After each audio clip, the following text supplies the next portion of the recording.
Hello everyone, today we're going to learn how to use the auto-generated table of contents in Word 2016. For this we need to make use of the heading styles provided in the styles section of the home tab that I'm currently pointing to. The document I'm going to be showing you today requires three headings, heading 1, heading 2 and heading 3. As you can see, heading 1 and heading 2 both appear by default on the screen, but heading 3 does not. I'm going to click on this icon right here. I can see a styles box appears.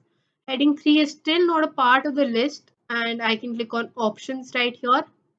Select styles to show is currently on recommended, and from the drop down I can select all styles and click on OK. I can see heading 3 appears as a part of the list, which I'll now click on so that it appears on my screen as well. Now I can proceed to modifying all the three headings as per my requirement. Please note that heading 2 acts as a subpart of heading 1 and heading 3 acts as a subpart of heading 2. So we will format them accordingly.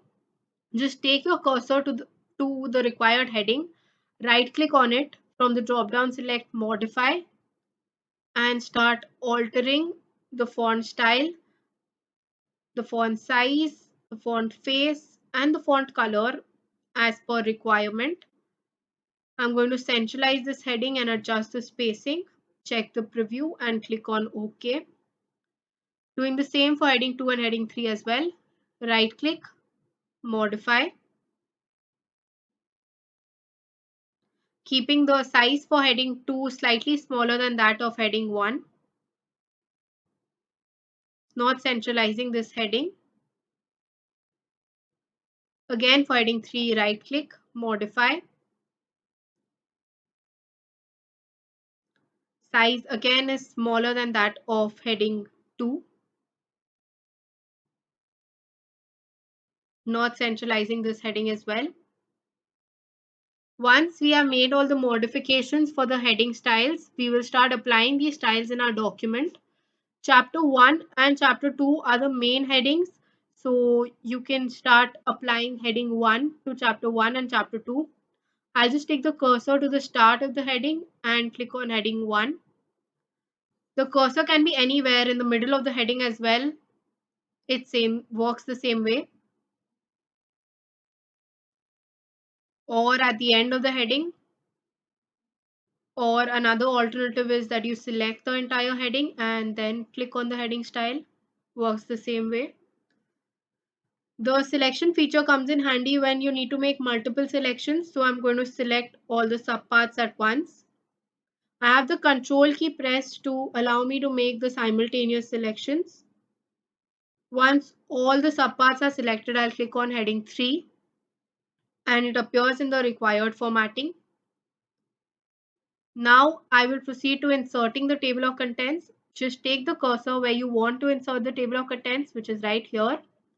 Go to the references tab and the table of contents option appears on the top left hand side of your screen. Click on it and you have two automatic table options. I'm going to click on the second one. An automatic table of contents is generated.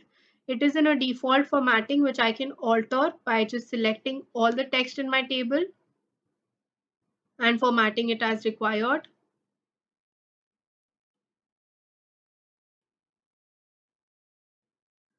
Please note that the table has page numbers which are auto-generated. I did not have to manually enter them.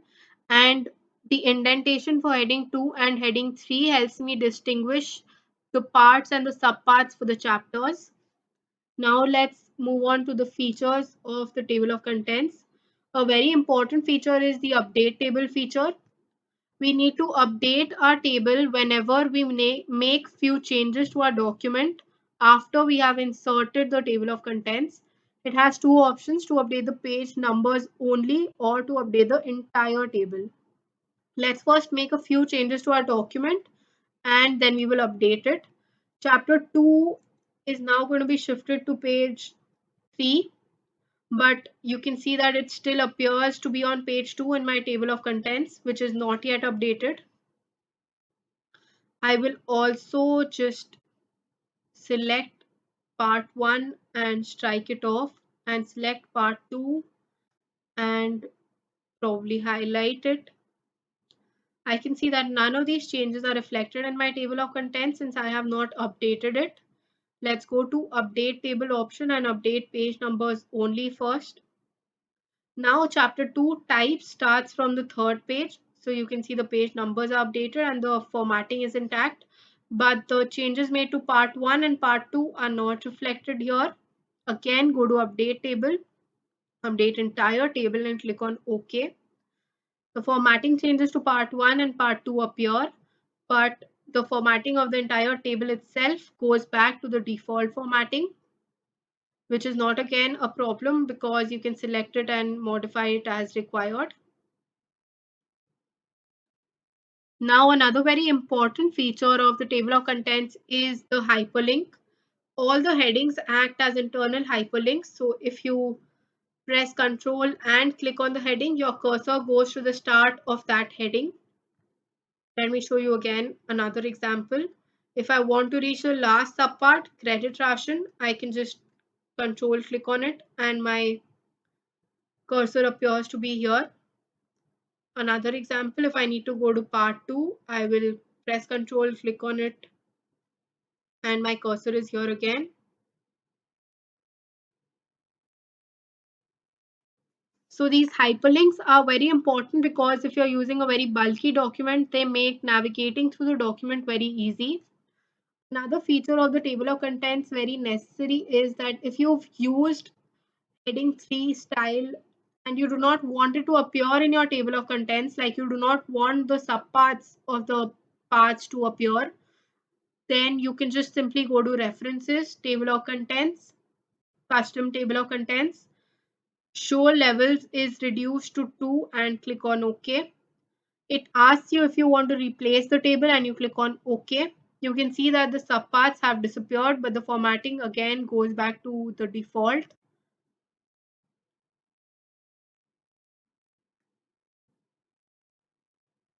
I can again insert the heading if I chose the table again, since it was by default on 3 heading levels.